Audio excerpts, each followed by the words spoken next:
Okay, so the time has finally come for my final and last video post, and it's been a long time coming.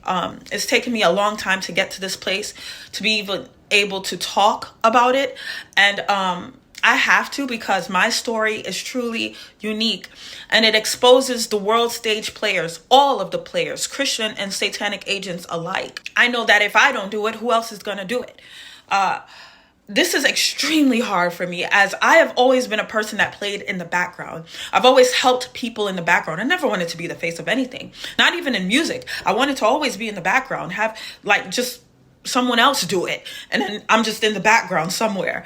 But unfortunately, I'm being pushed to the front stage, and this baby's no longer here anymore. My best friend's no longer here anymore. So who else can tell the story except me? So here we go. I'm literally shaking as I'm even saying this. I just hate doing this, God.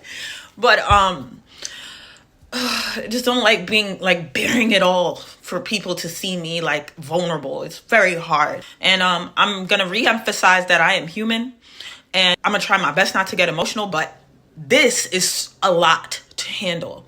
And this burden has been on me since February 19, 2022, and I can't take it anymore.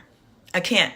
I've realized me being silent is empowering people to continue doing what happened to this child, what his mother knew happened to this child. So I cannot be silent anymore. I think this video might end up being like 3 parts long, but I'm not sure because I have to add all these different elements so that you can understand the truth and reality.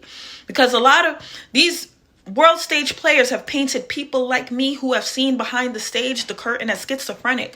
But the problem with what they can't do with me is that I have the receipts to back it up. So they can't deem me as schizophrenic because I've seen the wolves in sheep's clothing in real time, in real life. So for over 7 years, I worked within the Department of Education, working with autistic children. And I specifically worked with the mother of this child in the classroom together. And we were this close. Like, I was at her house almost every day. You know, I was just basically around her. We were best friends. We were like sisters, honestly. And even though we had this big age difference, because she's much older than me, but it was like we were of the same spirit, you know, very like open and free and things like that. So we got along perfectly. And in 2020, as you know, COVID happened. The whole world shut down. So in that time of remote working, I must say this. 2020 was actually one of my favorite years of all time because things began to slow down. Because prior to, I've always been a hustle, bustle, busy girl, working, having like 4 or 5 jobs, always on the move, always doing this, that. Like there could never be, I was just full of energy, always moving, always working, always trying to figure out how I can elevate in society. And then it began to slow down.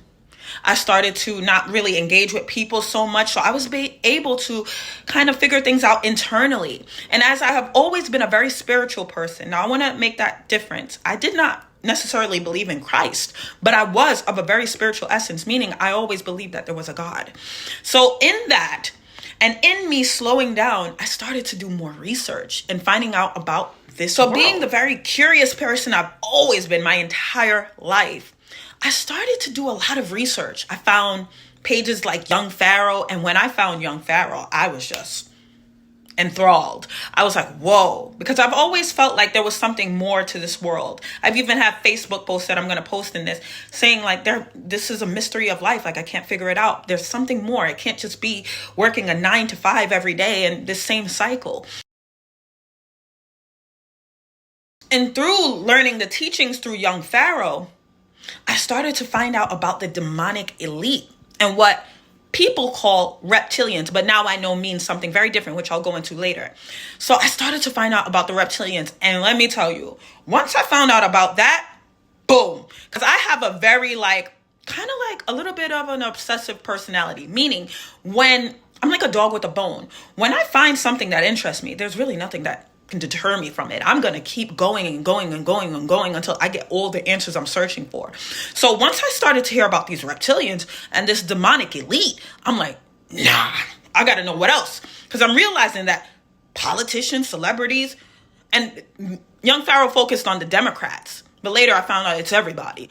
But I found out about these democratic demonic elites, and I'm like, no, I have to keep going. I have to keep going. So as I keep researching and finding out more information, I stumbled upon a page on Facebook. And this page was called Oprah Eats Kids. And that's where I was straight up in it. I started every day on this page researching over and over. I eventually became one of the people that ran the group.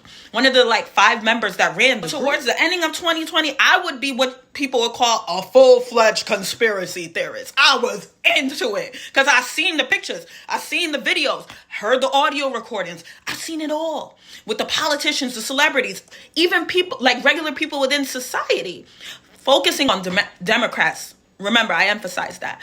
But at this point, I'm just like, whoa. So I took it full-fledged. And eventually, my page and the group got taken down. I got banned off of Facebook November 2020. And basically, I was always hidden. Remember, I always work in the background. That's what I do. So with this knowledge of what was happening to kids, hearing this and feeling like I got banned, what else can I do? How can I help? And knowing that there's tunnels and these kids are being enslaved and ritually sacrificed and all kinds of nasty, disgusting things like cannibalism was happening, I was like, nah. Now that I'm a proud Black woman through young Pharaoh, which I will always be thankful for him for that, because he really did wake something up in me. But he's also a controlled agent. But I'll go later into that as well. But he woke something up in me. So I was like, you know what? I want to be a light in this world. Where there's darkness, I want to be the light. So when I started traveling, I started going to places like Africa, Costa Rica. This is now going into 2021.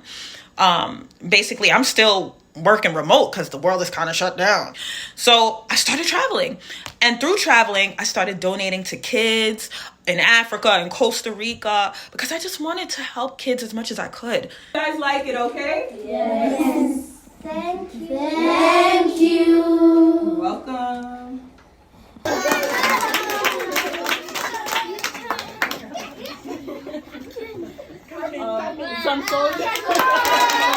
Now, in 2018, I started releasing music, 2 songs.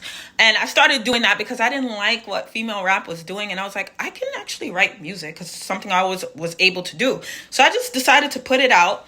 And surprisingly, it did really well, to the point where I actually got recognized by a reputable music publishing company. And through that, now in the beginning of 2021, I started working with them. So now I started writing music for major things like WWE, TV shows, things like that. And it was great because I was in the background. I didn't have to show my face. So I was like, yes, score. I'm able to travel around the world, help kids, and do music, something I actually love, but I don't have to show my face. So I was happy about that. And then while I'm traveling in Africa and doing all these things, I petted a hyena. Oh, really? They are cowards. They can't bite you when you're looking at it. She just waits for you to show it. And mind you, I'm poor. I'm poor. I don't have any money. I work for the DOE with autistic children. I have no money. But luckily, people were nice enough to help me and figure out cheaper ways to do things. And, actually, I ended up going to Africa and Costa Rica a second time for free because I guess people just liked my energy and they were like, hey, you want to come? And I came. And then I still donated to children. So, you don't really have to have a whole bunch of money in order to travel because I definitely don't. I'm poor. So while I was doing that and writing the music, then an opportunity came to me in 2021. The label that I was working with, I was able to perform on WWE NXT. Mind you, I've only performed one time live in my entire life. So I was like, you want me to perform on WWE NXT? So I was just shocked.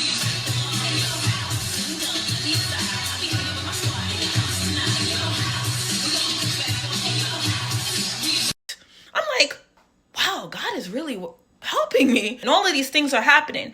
And mind you, I'm still best friends with this child's mother. So now we're going to get into the more serious things. I just wanted you guys to know a little bit about me before I go into this.